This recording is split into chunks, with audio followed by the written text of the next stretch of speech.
За одоо бид бүгдээрээ 4-р асуултанд хэрхэн хариулах талаар харцгаая. 4-р асуултанд хариулахдаа болохоор бид нэр дахиад run-ыг ажиллуулна. 4-р асуултанд хариулахын тулд тэгээд энийг 2 тийш нь баг зэрэг ингэж хөдөлгөж үзнэ.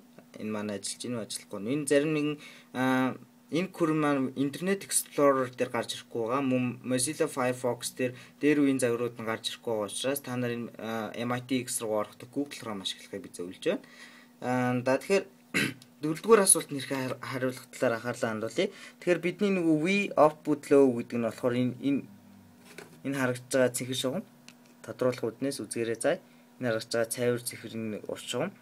Тэгээд 4-р асуултанд хариулахдаа бид энэ цайвар цэнхэр урт шугам нь энэ манай нөгөө тод цэнхэр графиктай хаана хувцалж байгааг нь бид энийг хөдөлгөж байгаад олчж болно.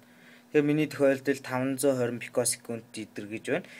520 пикосекунд гэж та нар олсон бол энийг нөгөө нэг хариуныхаа амин дээр наносекундээр илэрхийлээд хийхэд болоо. Түрүүн хийснээр дахин давж хэлэхэд 1 наносекунд нь 1000 пикосекундтэй тэнцэнэ гэдгийг анхаараарай. Ингээд бид 4-р асуултанд хариуллаа.